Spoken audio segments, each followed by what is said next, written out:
Des images comme celle-ci étaient inimaginables il y a seulement quelques jours. Des espaces aériens et des aéroports entiers vidés à cause d'un nuage volcanique. Nous sommes à Bruxelles pour comprendre comment les acteurs du transport aérien, aéroports, compagnies aériennes, contrôleurs du ciel gèrent de telles situations d'urgence. Et quelle est la protection des passagers en pareil cas?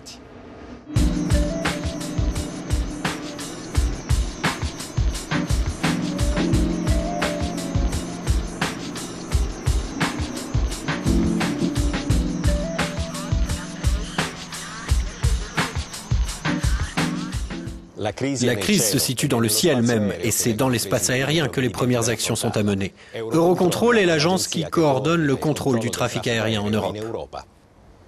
L'une des fonctions d'Eurocontrol est de diffuser les informations sur la situation dans l'espace aérien, mais la décision de fermer cet espace aérien, décision sujette à controverse ces derniers jours, elle, appartient à chaque État européen.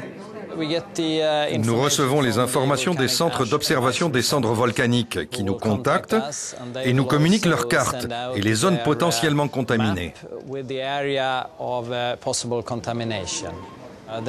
Ensuite, on transmet les informations. Des conférences téléphoniques sont organisées avec nos partenaires, tous les prestataires de la navigation aérienne, pour les informer. Et ensuite, ils nous donnent leurs décisions sur une éventuelle fermeture de l'espace aérien.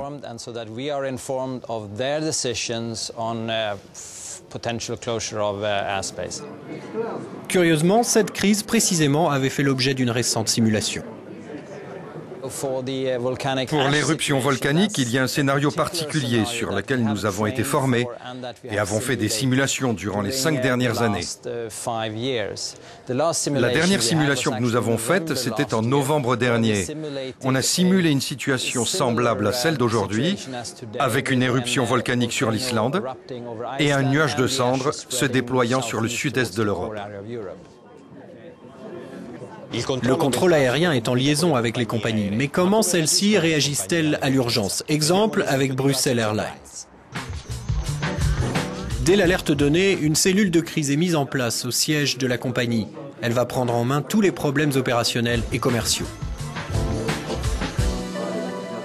Un des problèmes majeurs qu'une compagnie aérienne connaisse en temps de crise, c'est d'essayer de rapatrier le plus rapidement possible ses avions dans sa base opérationnelle.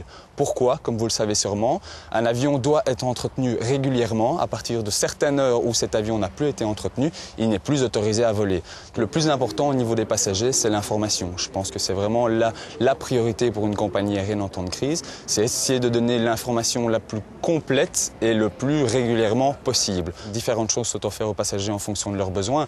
Donc l'ensemble des gens qui avaient un billet pour cette période de vol ont la possibilité de soit modifier gratuitement leur billet, soit d'obtenir un remboursement intégral de leur billet. Pour tous les gens qui sont non résidents et qui devaient rentrer chez eux, Brussels Airlines offre toute l'assistance nécessaire à ces passagers, c'est-à-dire hôtel, repas, nourriture, mais également appels téléphoniques ou lignes Internet.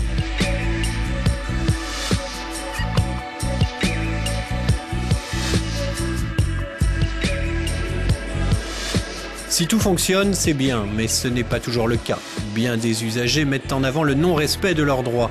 En cas de vol annulé et de non-remboursement, que peut et que doit faire un passager?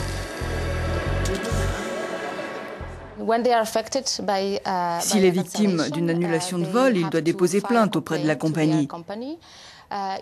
Pour faciliter ce genre de démarche, il existe un formulaire européen disponible sur le site web de la Commission européenne. Il faut qu'il dépose une plainte, pas forcément sur ce formulaire, mais une lettre écrite qui sera un document de preuve. Il peut arriver que la compagnie essaie de détourner la législation. On l'a vu.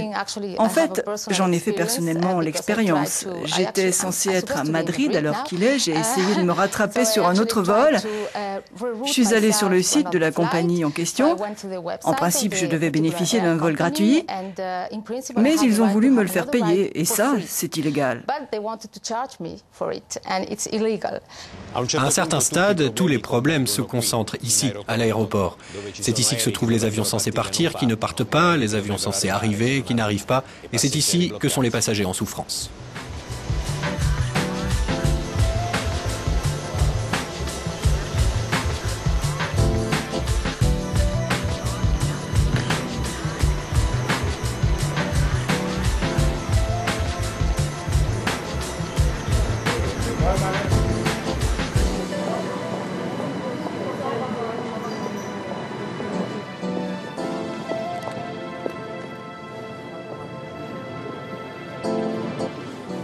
Il y a des plans de crise, des plans d'urgence qui sont prévus à l'aéroport, car plus de 250 sociétés sont actives ici, ont un rôle, et il faut donc coordonner tout cela. Alors lorsqu'une crise naît, immédiatement nous avons un centre de crise, un centre opérationnel, qui est ouvert et on appelle toutes les personnes qui ont quelque chose à échanger à cet endroit-là. Il est très important que l'on échange l'information et que l'on coordonne l'ensemble. Si les compagnies aériennes n'arrivent pas à loger tous les passagers, qu'est-ce que vous faites? Bien sûr, ce sont des cas qui arrivent.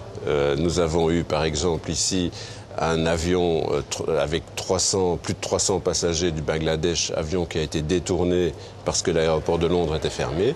Et malheureusement, ces personnes ont dû loger une nuit dans une zone qui a été aménagée. On a demandé à la Croix-Rouge d'amener des lits de camp. On a prévu de la nourriture, des boissons. Donc l'aéroport fait un effort pour essayer d'accueillir au mieux ces personnes-là. Et puis le plus rapidement possible, en collaboration avec la compagnie aérienne qui est en principe responsable de ces passagers, nous essayons de faire en sorte que ces passagers puissent soit continuer leur voyage et si ce n'est pas possible, de les loger à l'hôtel. Organisation, bon sens, technologie, les moyens bien sûr pour gérer ce genre de crise. Mais la réalité aussi, c'est que des phénomènes comme les nuages volcaniques sont difficilement prévisibles. Face à la force de la nature, l'être humain est bien petit.